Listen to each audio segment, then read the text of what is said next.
नमस्कार, देवभूमि समाचार में आपका स्वागत है। आपके साथ मैं रीना झा बालियान। खबरों का रुख करेंगे, लेकिन उससे पहले एक नजर डालते हैं इस वक्त की हेडलाइंस पर। उत्तराखंड में थमा लोकसभा चुनाव के प्रचार प्रसार का शोरगुल। 19 अप्रैल को होगा मतदान। जनता करेगी चुनावी रण में उतरे उम्मीदवारों की किस्मत का फैसला। चुनावी रैली में भावुक हुए बीजेपी प्रदेश अध्यक्ष महेंद्र भट्ट। सीएम धामी ने दिलाया दिलासा। कांग्रेस ने ली चुटकी। भट्ट के आंसू को बताया घड़ियाली आंसू। प्रचार प्रसार के आखिरी दिन उत्तराखंड में हुंकार भरने पहुंचे सचिन पायलट। हल्द्वानी में जनसभा को किया संबोधित। कांग्रेस के समर्थन में जुटाया माहौल। यूकेडी प्रत्याशी आशुतोष नेगी ने किया जीत का दावा। अंकिता के परिजनों का मिल रहा साथ। प्रचार प्रसार को बताया अंकिता की न्याय यात्रा का देश सवेरे क्रांतिकारियों पर होगा विश्वास। टिहरी के लामगांव में ग्रामीणों ने किया चुनाव बहिष्कार का ऐलान। कहा मूलभूत सुविधाओं से लोग वंचित, क्षेत्र में नहीं हुआ विकास। बेरोजगारी के आंसू बहा रहे युवा। और चलिए अब बुलेटिन की शुरुआत कर लेते हैं। लोकसभा चुनाव के प्रचार प्रसार का शोरगुल आज से थम गया है। 19 अप्रैल को मतदान के दिन शाम 5 बजे तक राज्य में ड्राई डे रहेगा। उससे पहले आज दिन भर राजनीतिक दलों ने अपनी अपनी पार्टियों के समर्थन में जमकर प्रचार प्रसार किया और जनता से वोट की अपील की। बता दें कि उत्तराखंड में मतदान के लिए कुल 11,729 पोलिंग बूथ बनाए गए हैं, जहां पर सुरक्षा के पुख्ता इंतजाम किए गए हैं। राज्य के सभी 13 जनपदों में 293 फ्लाइंग स्क्वाड और 252 स्टैटिक्स सर्विलांस की टीम तैनात की गई है। लोकसभा चुनाव में जीत का परचम लहराने के लिए सियासी दलों के नेता अपने अपने अंदाज में वोट की अपील करते दिख रहे हैं। इसी बीच बीजेपी के प्रदेश अध्यक्ष महेंद्र भट्ट जनता को संबोधित करते हुए भावुक हो उठे, जिसे लेकर कांग्रेस चुटकी लेती नजर आ रही है। देखिए रिपोर्ट। बीजेपी को पीएम मोदी का सहारा, फिर महेंद्र भट्ट ने आंसू क्यों निकाला? वोट अपील करते हुए रो पड़े महेंद्र भट्ट। क्या बीजेपी की राह में है संकट? लोकसभा चुनाव में सियासी दल अपनी अपनी जीत का दावा करते दिख रहे हैं। अपने अपने तरीके से प्रत्याशियों के लिए वोट की अपील करते दिख रहे हैं। कोई स्थानीय बोली का सहारा ले रहा है तो कोई खुद को पहाड़ प्रेमी बता रहा है। लेकिन इस बीच बीजेपी के प्रदेश अध्यक्ष का जनता को संबोधित करते हुए भावुक होना चर्चा का विषय बन गया है। यूं तो इन दिनों मंच से नेता अपने प्रत्याशी के लिए पूरे जोश में वोट की अपील कर रहे हैं, लेकिन जोशीमठ में जब महेंद्र भट्ट पौड़ी लोकसभा सीट से प्रत्याशी अनिल बलूनी के लिए वोट मांग रहे थे, तब वो मंच पर भावुक हो उठे। आंखों में आंसू लिए महेंद्र भट्ट ने जनता से कहा कि ये मेरी साख का सवाल है। चट्टान की तरह खड़ा हूं इस विश्वास के साथ। एक बार मेरी इज्जत का भी सवाल है, इस बार मेरी इज्जत का भी सवाल है। आप सब लोग जिंदाबाद जिंदाबाद जिंदाबाद।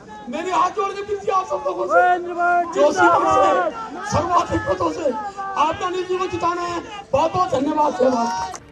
बता दें कि इस दौरान मंच पर मुख्यमंत्री पुष्कर सिंह धामी, पौड़ी लोकसभा सीट से प्रत्याशी अनिल बलूनी समेत तमाम नेता मौजूद थे। इसी दौरान जब महेंद्र भट्ट जनता को संबोधित करते हुए भावुक हुए तो सीएम धामी महेंद्र भट्ट को दिलासा देते नजर आए। वहीं बीजेपी का कहना है कि महेंद्र भट्ट अपनों के बीच पहुंचे थे, इसलिए भावुक हो गए थे। देखिए भाई, ये क्योंकि हमारे प्रदेश अध्यक्ष वहाँ के स्थानीय वहाँ विधायक भी रहे हैं और वहाँ के जन जन से उनका लगाव है और उनकी जो मंच पर उन्होंने जो संबोधन किया, जो उनके बीच में जब उनकी जो वहाँ के लोग जो हमारे कार्यकर्ता हैं जो जनसभा में जो मातृशक्ति उपस्थिति, जो उनकी भावनाएं आदरणीय अध्यक्ष जी के प्रति उनकी व्यक्त लोग कर रहे थे, उसको लेकर के वो भावुक हुए हैं। निश्चित रूप से अपने लोगों के बीच में जाकर भावुक भी होते हैं। महेंद्र भट्ट के भावुक होने पर मुख्य विपक्षी दल कांग्रेस ने तंज कसा है। कांग्रेस का कहना है कि जनता ने बीजेपी के आंसू निकाल दिए हैं, क्योंकि जो वादे किए थे जनता से, बीजेपी उसे पूरा नहीं कर पाई है। देखिए, भारतीय जनता पार्टी के आंसू निकाल दिए जनता ने। जो इन्होंने वादे जनता के साथ किए थे, वो वादे धरातल पे कहीं देखने को नहीं मिल रहे।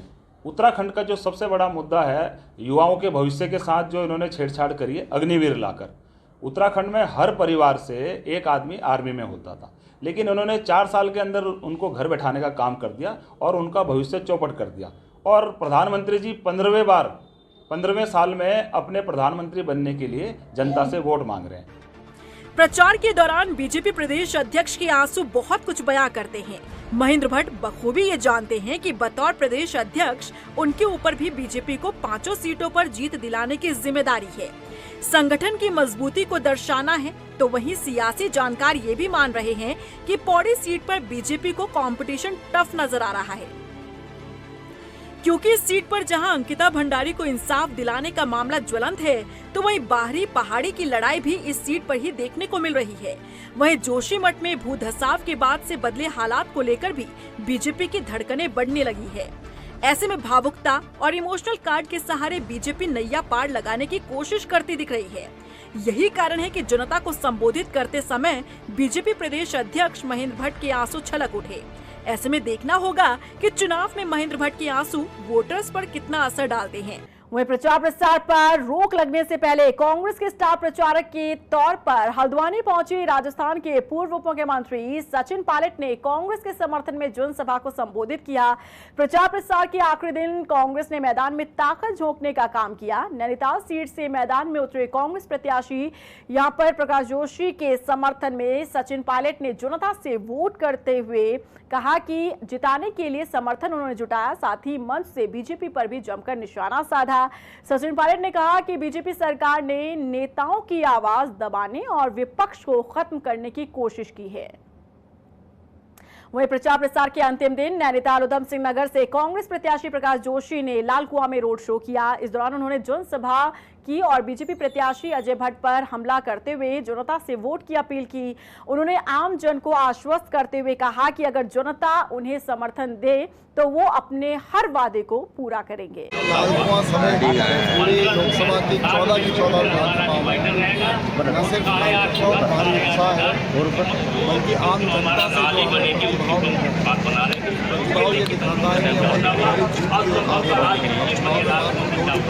जीत की वहीं पौड़ी सीट से मैदान में उतरे कांग्रेस प्रत्याशी गणेश गोदियाल ने डोर टू डोर जाकर जनता का समर्थन जुटाया और जनता से वोट की अपील की। इस दौरान गणेश गोदियाल ने राम मंदिर में जाकर जीत का आशीर्वाद लिया। उन्होंने कहा कि इस बार जनता अपना मन बना चुकी है कि कांग्रेस प्रत्याशी को दिल्ली पहुंचाना है।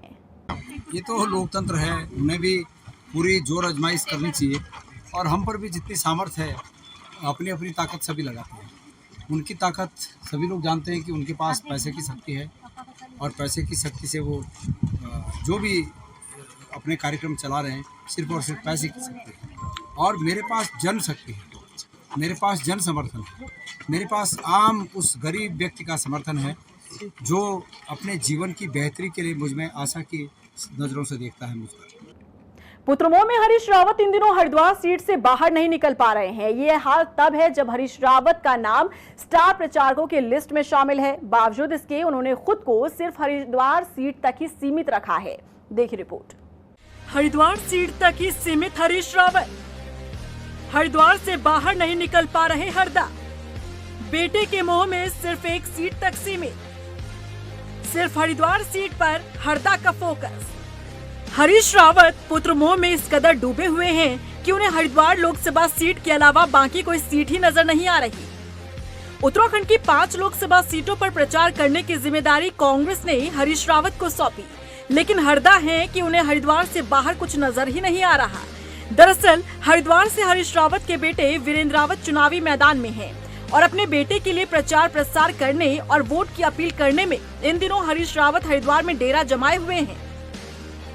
हालांकि प्रचार का शोरगुल थमने से कुछ घंटों पहले एक वीडियो जारी कर उन्होंने बाकी सीटों पर प्रचार न करने को लेकर माफी मांगी और कांग्रेस प्रत्याशियों को दिलासा दिलाया कि हर रोज हरिद्वार से ही सभी प्रत्याशियों के लिए वोट की वो अपील कर रहे हैं। समा चाहता हूँ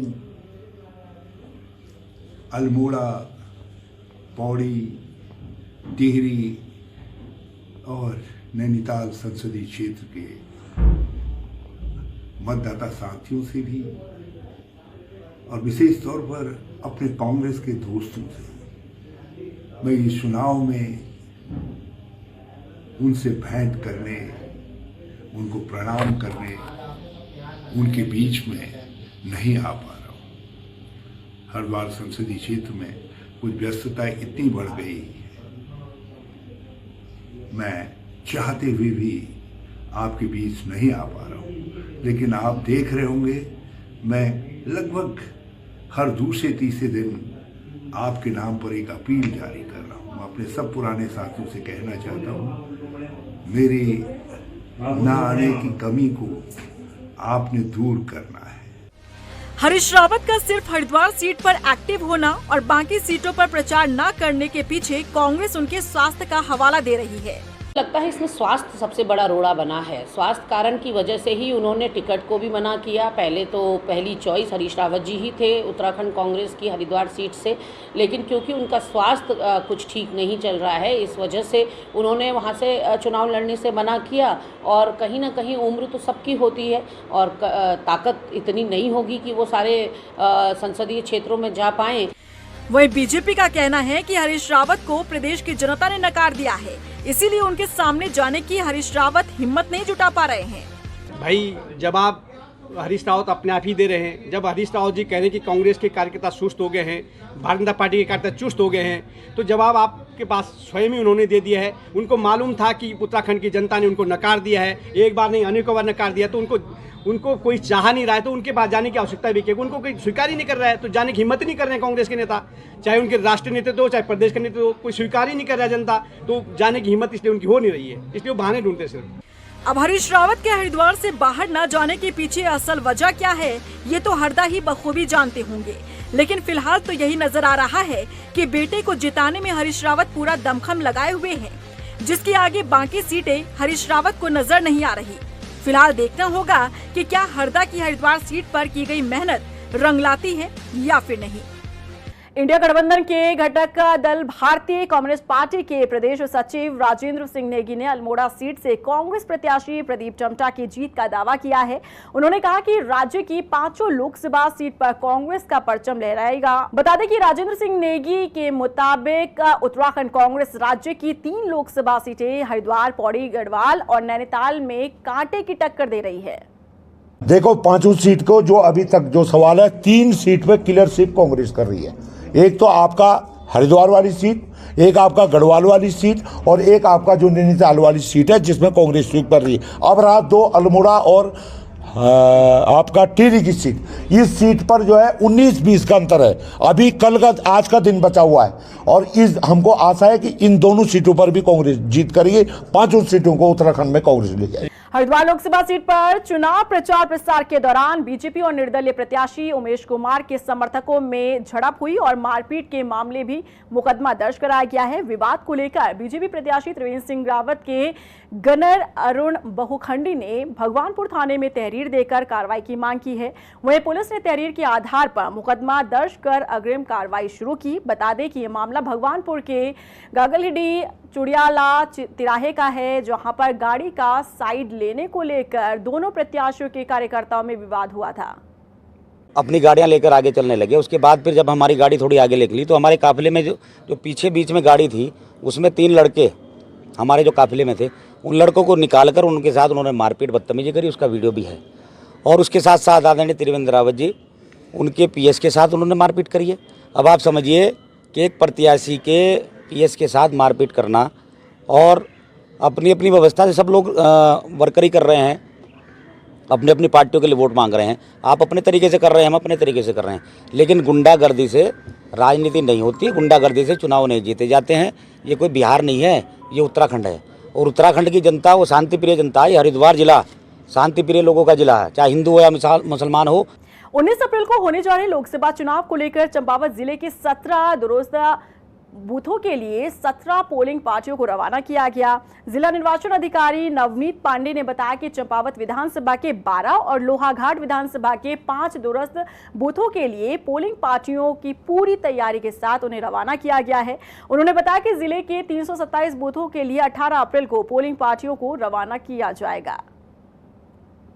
हमारे यहाँ जनपद में 17 ऐसी पार्टीज़ हैं जो कि T-2 के लिए जिनका मूवमेंट निर्धारित है। इसमें से 5 पार्टीज़ चौबंदौर लोहाघाट और 12 पार्टीज़ जो हैं वो 55 चंपावत की हैं। इसमें कुछ पार्टीज़ ऐसी हैं जिनको लगभग 8 से 10 किलोमीटर की पैदल दूरी भी कवर करनी है, इसलिए उनको आज एक दिन एडवांस में मूवमेंट कराया जा रहा है और हमें उम्मीद है कि ये पार्टीज़ जो हैं सकुशल शाम तक अपने जनपद में पहुँच जाएंगी। उधर टिहरी के प्रतापनगर के नगर पंचायत लामगांव के वार्ड नंबर 3 और 4 के ग्रामीणों ने चुनाव बहिष्कार का ऐलान किया। ग्रामीणों का कहना है कि क्षेत्र में मूलभूत सुविधाएं भी अब तक नहीं पहुंची है। गांव में विकास कार्य ठप है। युवा रोजगार के लिए दर-दर भटक रहे हैं। बता दें कि ग्रामीणों ने तहसीलदार के जरिए डीएम को पत्र भेजकर चुनाव बहिष्कार का ऐलान किया, जिस पर जिलाधिकारी ने संज्ञान लेते हुए पटवारी को क्षेत्र में भेजा। पटवारी के समझाने के बाद भी ग्रामीण नहीं माने। नगर पंचायत में 20 करोड़ रुपए आ चुके हैं, वो खर्चा हो चुका है पूरा, लेकिन हमारे जो आधा हिस्सा हमारे नगर पंचायत का है उसमें भी नहीं 5% भी ये लोग खर्च करते, वो भी दिखता। आप जाओ, ये लाइट कुछ लाइट लगी है हमारे गांव में, उसके अलावा हमारे गांव में कुछ नहीं हुआ है। ना लोगों को रोजगार मिला, ना कुछ मिला, और ये 20 करोड़ रुपए गए तो गए। इसकी जांच करो, हम भी तुम जाने के लिए तैयार हैं। चंपावत में चेकिंग अभियान के दौरान अस्थायी बैरियर्स और हाईवे पर हर वाहन की जांच की जा रही है, ताकि कोई भी व्यक्ति मादक पदार्थ, हथियार और नकदी ना ले जा सके।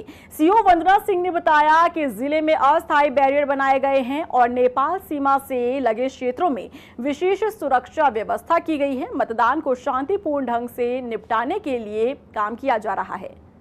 पिछले एक माह से लगातार हम लोग इसमें काम कर रहे हैं। इसमें जितने भी हमारे बैरियर्स हैं, उन सभी बैरियर्स पे हमारी लगातार टीमें चेकिंग कर रही हैं। इसमें अलग अलग हमारी एसएसटी टीम्स हैं, हमारी एफएसटी टीम्स हैं, जिसमें प्रशासन और पुलिस के लोग मिलकर चेकिंग कर रहे हैं। समय समय पर हम लोगों ने अवैध शराब और मादक पदार्थों के विरुद्ध भी कार्रवाई की है और कुछ नकदी भी बरामद की गई है इसमें।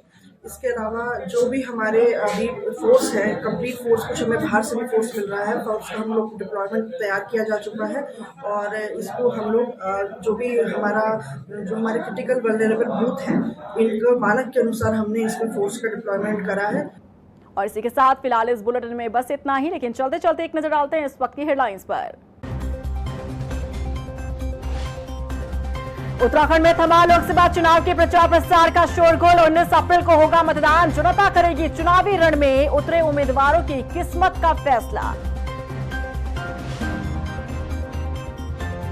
चुनावी रैली में भावुक हुए बीजेपी प्रदेश अध्यक्ष महेंद्र भट्ट। सीएम धामी ने दिलाया दिलासा। कांग्रेस ने ली चुटकी। भट्ट के आंसू को बताया घड़ियाली आंसू। प्रचार प्रसार के आखिरी दिन उत्तराखंड में हुंकार भरने पहुंचे सचिन पायलट। हल्द्वानी में जनसभा को किया संबोधित। कांग्रेस के समर्थन में जुटाया माहौल। यूकेडी प्रत्याशी आशुतोष नेगी ने किया जीत का दावा। अंकिता के परिजनों का मिल रहा साथ। प्रचार प्रसार को बताया अंकिता की न्याय यात्रा का। देश सवेर क्रांतिकारियों पर होगा विश्वास। टिहरी के लामगांव में ग्रामीणों ने किया चुनाव बहिष्कार का ऐलान। कहा मूलभूत सुविधाओं से लोग वंचित, क्षेत्र में नहीं हुआ विकास। बेरोजगारी के आंसू बहा रहे युवा।